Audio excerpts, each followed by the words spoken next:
നമസ്കാരം. Out of ഫോക്കസിലേക്ക് സ്വാഗതം. അയോധ്യയിൽ 22-ന് അയോധ്യ രാമക്ഷേത്രത്തിൽ പ്രാണപ്രതിഷ്ഠാ ചടങ്ങ് നടക്കാനിരിക്കുകയാണ്. ഈ ചടങ്ങിലേക്ക് ശങ്കരാചാര്യന്മാർക്ക് ക്ഷണമില്ല.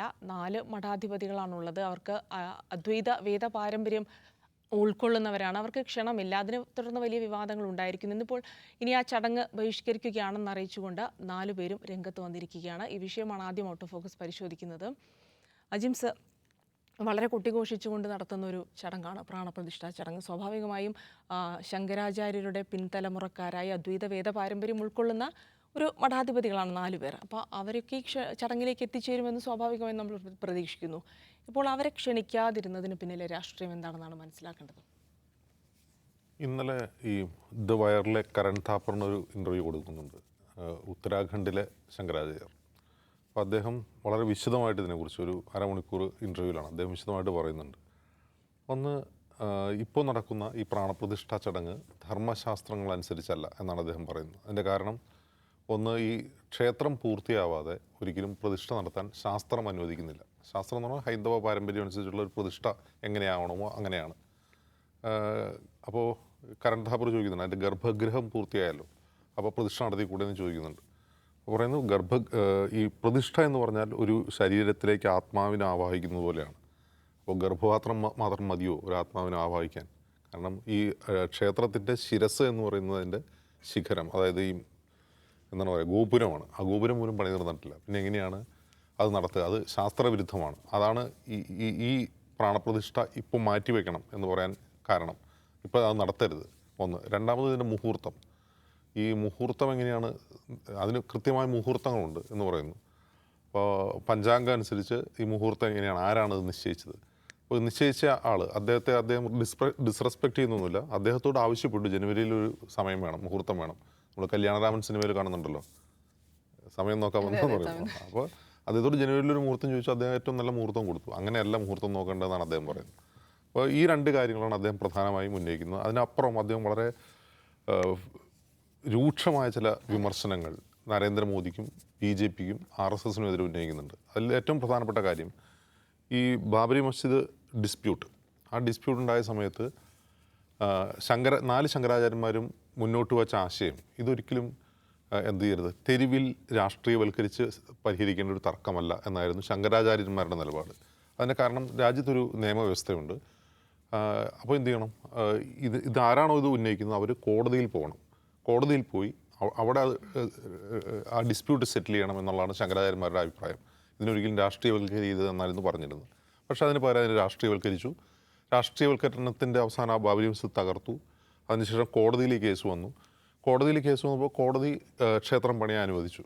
ഓക്കെ, എങ്കിൽ അതാരാണ് ക്ഷേത്രം പണിയേണ്ടത്? അദ്ദേഹം പറയുന്നത് 93-ൽ നരസിംഹറാവു സർക്കാരിൻ്റെ കാലത്ത് ശങ്കരാചാര്യന്മാരുൾപ്പെടെ, അല്ലെങ്കിൽ സന്യാസിമാർ സർക്കാരിനോടൊരു നിവേദനം നൽകിയിരുന്നു.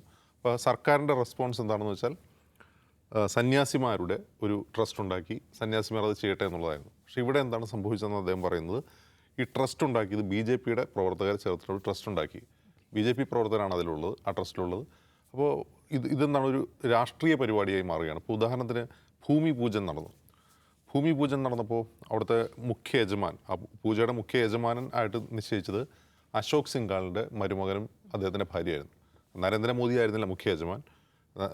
മുഖ്യ യജമാൻ അശോക് സിംഗാളിൻ്റെ പെങ്ങളുടെ മകനും അദ്ദേഹത്തിൻ്റെ ഭാര്യയുമായിരുന്നു. അതെങ്ങനെയാണ് സംഭവിക്കുക എന്നാണ് അദ്ദേഹം ചോദിക്കുന്നത്. ഭൂമി പൂജ നടന്നപ്പോൾ, അപ്പോൾ പ്രധാനമന്ത്രി നരേന്ദ്രമോദിയുടെ സാന്നിധ്യത്തിലായിരുന്നു ആ ഭൂമി പൂജ നടന്നത്.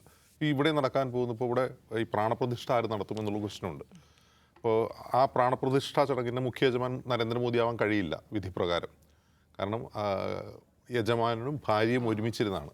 നരേന്ദ്രമോദിക്ക് യശോദാബെന്നെ കൊണ്ടുവരാൻ കഴിയില്ല. അപ്പോൾ നരേന്ദ്രമോദി അവിടെ ഇരിക്കും. വേറെ ആരെങ്കിലും പേരിന്, ഇതുപോലെ PHPക്കാരോ ആരെങ്കിലും പേരിന് 2 പേരെ കൊണ്ട് അവിടെ ഇരുത്തും. അപ്പോൾ അശോക് സിംഗാളിൻ്റെ മരുമകൻ എന്ന് പറഞ്ഞാൽ അത് ആരാന്ന് പോലും അറിയില്ല, ഒരു വ്യവസായിയാണ് ഉദയ്പൂരിലുള്ള. അപ്പോൾ അദ്ദേഹത്തെ എന്തിനാണ് മുഖ്യ യജമാനാക്കിയതെന്ന് വെച്ചാൽ അതിന് മറുപടിയൊന്നുമില്ല. മോദിജിക്കോ BJPക്കോ മറുപടിയില്ല. ഇദ്ദേഹം ഉന്നയിക്കുന്ന പ്രധാനപ്പെട്ട ക്വസ്റ്റ്യൻ ഇതാണ്, ധർമ്മത്തെ, അതായത് മതത്തെ രാഷ്ട്രീയവൽക്കരിക്കാൻ പാടില്ല, രാഷ്ട്രീയമായി ഉപയോഗപ്പെടുത്താൻ പാടില്ല എന്നുള്ളതാണ് അദ്ദേഹത്തിൻ്റെ പ്രധാനപ്പെട്ട വാദം. അപ്പോൾ ഈ വാദം ഈ ശങ്കരാചാര്യന്മാർ, ഇദ്ദേഹം മാത്രമല്ല, പുരി ശങ്കരാചാര്യരും ഇന്നലെ വളരെ രൂക്ഷമായിട്ട് സർക്കാരിൻ്റെ ഈ നടപടിക്കെതിരെ രംഗത്ത് വന്നിരുന്നു. അപ്പോൾ ഈ 4 ശങ്കരാചാര്യന്മാരും ഒരേ ശൃംഗേരി, അതുപോലെ ദ്വാരക, പുരി, ഉത്തരാഖണ്ഡിലെ ഈ 4 ശങ്കരാചാര്യന്മാർ ഒരേ നിലപാട് സ്വീകരിക്കുമ്പോൾ ഈ വോക്കലായിട്ട് സംസാരിക്കുന്ന ശങ്കരാചാര്യന്മാർക്കെതിരെ വലിയ തോതിലുള്ള സോഷ്യൽ മീഡിയ ക്യാമ്പയിൻ നടന്നുകൊണ്ടിരിക്കുകയാണ്. ഇപ്പോൾ ഇന്നലെ സംസാരിച്ച ശങ്കരാചാര്യർക്കെതിരെ നടക്കുന്ന ഒരു ആരോപണം അദ്ദേഹം കോൺഗ്രസ്സുകാരനാണെന്നാണ്. അദ്ദേഹം പറഞ്ഞു, ഞാൻ കോൺഗ്രസ്സുകാരനല്ല, ഒരു പാർട്ടിക്കാരനുമല്ല, എനിക്ക് പാർട്ടിയില്ല, അങ്ങനെ കോൺഗ്രസിന് വേണ്ടി ചെയ്യുന്ന ഒരു കാര്യമല്ല എന്ന് അദ്ദേഹം പറയുന്നു. മറ്റൊന്ന്, അദ്ദേഹത്തിനെതിരെ നടക്കുന്നൊരു വ്യാജ പ്രചാരണം. അദ്ദേഹം അജ്മീർ ദർഗയിൽ പോയി അവിടെ ഷദർ എന്ന് പറയുന്ന, അതായത് ആ ദർഗയിൽ വിരിക്കുന്നൊരു വിരിപ്പ് കൊടുത്തിട്ടുണ്ട് എന്നൊരു പ്രചാരണം നടത്തുകയാണ്. അതായത് അദ്ദേഹം അജ്മീർ ദർഗയിൽ പോയി എന്നുള്ളത് ശങ്കരാചാര്യർ ചെയ്യാൻ പാടില്ലാത്തൊരു കാര്യമായിട്ടാണ് പ്രചരിക്കുന്നത്. അദ്ദേഹം പറയുന്നത്, ഞാൻ ഇതുവരെ അജ്മീറിൽ പോയിട്ടില്ല, ഈ ദർഗയിലും പോയിട്ടില്ല, ഈ പോയെങ്കിൽ തന്നെ ഞാൻ എന്താണ് പ്രശ്നം എന്നാണ് അദ്ദേഹം ചോദിക്കുന്നത്.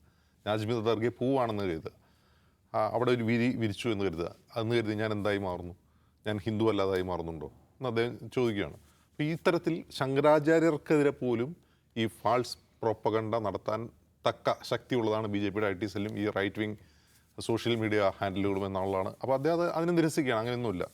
അദ്ദേഹം പ്രധാനപ്പെട്ട ഉന്നയിക്കുന്നൊരു പ്രശ്നം ഇതുതന്നെയാണ്. നരേന്ദ്രമോദിക്കെതിരല്ല ഞങ്ങൾ മോദിക്കെതിരല്ല, ഞങ്ങൾ ആർക്കും എതിരല്ല, കോൺഗ്രസിനോ BJPക്കോ ഒന്നും എതിരല്ല. പക്ഷേ വാരാണസിയിൽ നരേന്ദ്രമോദി മത്സരിച്ചപ്പോൾ ഞങ്ങളുടെ ഒരു സന്യാസി അദ്ദേഹത്തിനെതിരെ മത്സരിക്കാൻ ഞങ്ങൾ നിയോഗിച്ചിരുന്നു. അദ്ദേഹം തുറന്നു പറയുന്നുണ്ട്. അതിൻ്റെ കാരണം, ഇപ്പോൾ കാശി കോറിഡോർ എന്ന് പറയുന്ന വാരാണസിയിലെ ഒരു പുതിയ പ്രൊജക്റ്റ് ഉണ്ട്. അതായത് ഈ വാരാണസിയിലെ നമുക്കറിയാം, കഴിഞ്ഞ വർഷമാണ് മോദി അത് ഉദ്ഘാടനം ചെയ്തത്. ആ പ്രൊജക്റ്റിന് വേണ്ടി 1000ഉം 1500ഉം പഴക്കമുള്ള ക്ഷേത്രങ്ങൾ തകർത്തു. അതിലെ വിഗ്രഹങ്ങൾ തകർത്ത് മാലിന്യ കൂമ്പാരത്തിൽ എറിഞ്ഞത് ഞങ്ങളുടെ കണ്ണുകൊണ്ട് കണ്ടു. അതെങ്ങനെയാണ്? ഇപ്പോൾ ഒരു പുതിയ പ്രൊജക്റ്റ് കൊണ്ടുവരാൻ വേണ്ടി, അല്ലെങ്കിൽ ഒരു വികസനത്തിന് വേണ്ടിയിട്ട് എങ്ങനെയാണ് ഇത്രയും പാരമ്പര്യമുള്ള ക്ഷേത്രങ്ങളെയും വിഗ്രഹങ്ങളെയും തകർക്കുന്നത്? അപ്പോൾ ഔറംഗസീബിനെ വെറുക്കണം എന്ന് ഹിന്ദുക്കളെ പഠിപ്പിക്കുന്നത് എന്തുകൊണ്ടാണ്? അദ്ദേഹം ക്ഷേത്രങ്ങൾ തകർത്തു എന്ന് പറഞ്ഞുകൊണ്ടാണ്. അങ്ങനെയെങ്കിൽ ഈ കാശി പ്രൊജക്റ്റിന് വേണ്ടി ഈ പൗരാണിക ക്ഷേത്രങ്ങളും വിഗ്രഹങ്ങൾ തകർത്തു. വിഗ്രഹങ്ങൾ തകർത്ത മോദിയെ ഞങ്ങൾ വെറുക്കേണ്ടേ എന്നാണ് അദ്ദേഹം തിരിച്ചു ചോദിക്കുന്നത്. അപ്പോൾ ഈ മൊത്തം ഇൻ്റർവ്യൂവിൽ അദ്ദേഹം പറഞ്ഞു വയ്ക്കുന്ന ഒരു കാര്യം ഇതാണ്: രാഷ്ട്രീയക്കാർക്കും, അതായത് രാഷ്ട്രീയത്തിന്, സർക്കാരിനും രാഷ്ട്രീയക്കാർക്കുമൊക്കെ ഒരു പരിധിയുണ്ട്. അതുപോലെ മതനേതാക്കളായ ഞങ്ങൾക്ക് ഒരു പരിധിയുണ്ട്. ഞങ്ങൾ പ്രവർത്തിക്കേണ്ടത്, ഞങ്ങൾ പറയേണ്ട കാര്യങ്ങൾക്ക് ഒരു അതിർത്തിയുണ്ട്. ആ അതിർ വരുമ്പോൾ ഞങ്ങൾ കടക്കാൻ പാടില്ല.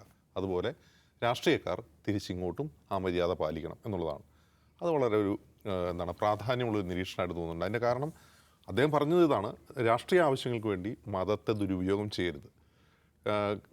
ഒരു പൂർണ്ണാർത്ഥത്തിൽ ഒരു രാഷ്ട്രീയ വിമർശനം അല്ലെങ്കിൽ പോലും നമ്മുടെ സമകാലിക സാഹചര്യത്തിൽ ഇന്ന് സർക്കാരിനെതിരെ ഉന്നയിക്കാവുന്ന ഏറ്റവും രൂക്ഷമായ ഭാഷയിലുള്ള ഒരു വിമർശനമാണത്. മതത്തെ രാഷ്ട്രീയ നേട്ടങ്ങൾക്ക് വേണ്ടി ഉപയോഗിക്കുന്നു എന്നുള്ളതാണ് ശങ്കരാചാര്യർ ഈ BJPക്കും നരേന്ദ്രമോദിക്കും RSSനും എതിരെ ഉന്നയിക്കുന്ന ഏറ്റവും വലിയ ആക്ഷേപം. പ്രതിപക്ഷത്തെ സംബന്ധിച്ച്, അതായത് കോൺഗ്രസ് പ്രത്യേകിച്ചും ഇന്ത്യ മുന്നണി സവിശേഷമായി അവർ പലതരത്തിലുള്ള അഭിപ്രായം പറയാതിരിക്കില്ല, നിലപാട് വൈകി പ്രഖ്യാപിക്കലൊക്കെ ഉണ്ടായിരുന്നു. പക്ഷേ പ്രതിപക്ഷത്തെ സംബന്ധിച്ച് ഈ ഒരു നിലപാട് അവർക്ക് രാഷ്ട്രീയമായി ഗുണം ചെയ്യും. അവരെന്തുകൊണ്ട് ആ ചടങ്ങിൽ നിന്ന് വിട്ടു നിൽക്കുന്നു, എന്തുകൊണ്ട് ഇത് ഒരു രാഷ്ട്രീയ ചടങ്ങാണ് എന്ന് കോൺഗ്രസ്സുകാരേക്കാൾ നന്നായിട്ട് ശങ്കരാചാര്യർ, അതായത് ഇന്ത്യ മുന്നണിയേക്കാൾ പ്രതിപക്ഷത്തേക്കാൾ നന്നായിട്ട് ശങ്കരാചാര്യർ അത് വിശദീകരിക്കുന്നുണ്ട്. പക്ഷെ അത് എത്രമാത്രം ഇപ്പോൾ ഈ പറയുന്നൊരു വലിയ ബഹളം ഉണ്ടല്ലോ, ഇത് ഇങ്ങനെ വരാൻ പോകുന്നു, അങ്ങനെ ഉദ്ഘാടനം അത് നടക്കാൻ പോകുന്നു, ബഹളത്തിനിടയിൽ ഇതെത്രമാത്രം കേൾക്കും, ഇത് ആളുകൾ എത്രമാത്രം ശ്രദ്ധിക്കുമെന്നറിയില്ല. പക്ഷേ അത് പറയാൻ ഏറ്റവും അർഹനായ ആൾ തന്നെയാണ് ശങ്കരാചാര്യർ എന്നാണ് തോന്നുന്നത്. നിഷാദ്, ഇന്നിപ്പോൾ ഈ ജ്യോതിഷ് പീഠത്തിലെ ശങ്കരാചാര്യർ പറഞ്ഞിരുന്നത്, അതായത് ഒരാളുടെ പേര് പ്രചരിപ്പിക്കാൻ വേണ്ടി ദൈവത്തിൻ്റെ നിയമങ്ങളെ ലംഘിക്കുന്നത്, അത് ദൈവത്തിനെതിരായ ഒരു കലാപമാണ് എന്ന് പറയുന്നു. അതായത് പ്രതിപക്ഷത്തെ പോലെ തന്നെ ശങ്കരാചാര്യന്മാർക്ക് ഒരു രാഷ്ട്രീയം പറയേണ്ടി വരുന്നു. അവർ പറയുന്ന രാഷ്ട്രീയം മാറ്റിയെടുത്തേക്കും. അവർ പറയുന്ന വിശ്വാസപരമായ സംഗതി നമുക്കറിയില്ല, അവരുടെ വിശ്വാസവുമായി ബന്ധപ്പെട്ട കാര്യമാണ്. ഇപ്പം നോക്കൂ ജിൽസി, കേരളത്തിലടക്കം ഇത് അയോധ്യയിൽ ശ്രീരാമന് ഒരു ക്ഷേത്രം ഒരുങ്ങുകയാണ്, ഞങ്ങളുടെ പ്യൂർ ആൻഡ് ജെനുവിൻ വിശ്വാസം കൊണ്ടാണ് ഞങ്ങളതിനെ പിന്തുണയ്ക്കുന്നത് എന്ന് പറയുന്ന ആളുകളുണ്ടല്ലോ.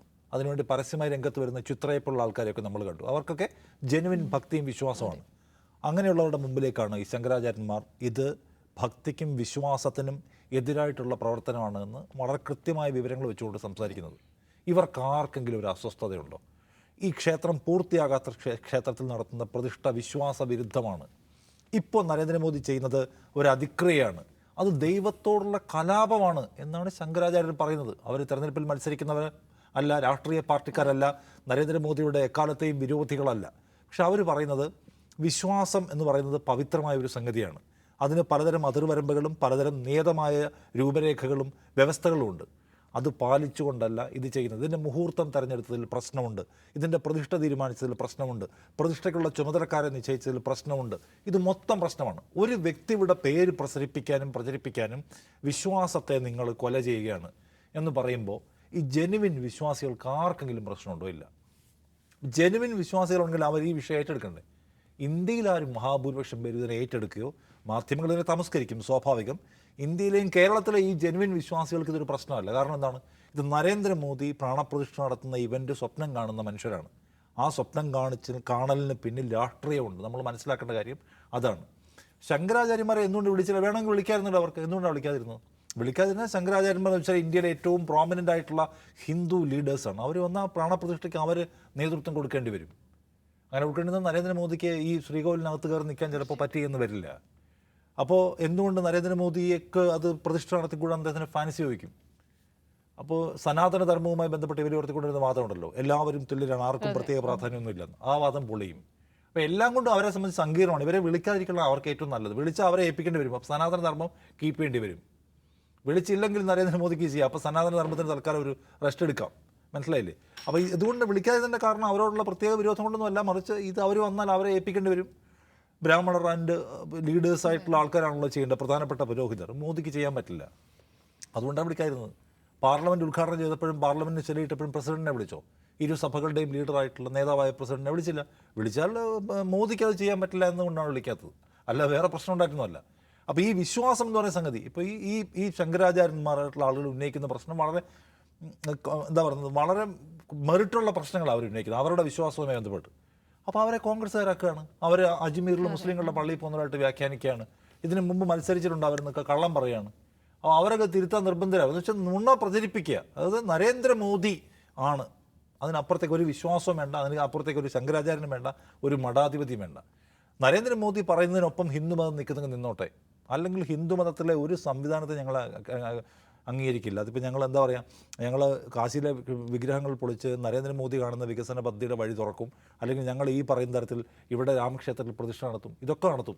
അപ്പോൾ അതുകൊണ്ട് നമ്മൾ കാണേണ്ട കാര്യം, ഇതിനകത്ത് അവർക്കുള്ള ഒരു കാര്യം, ഇതിനെ പിന്തുണയ്ക്കുന്ന മഹാപുരുഷ മനുഷ്യർക്കുള്ള രാഷ്ട്രീയമാണെന്ന് നമുക്ക് ഇപ്പോൾ മനസ്സിലായി.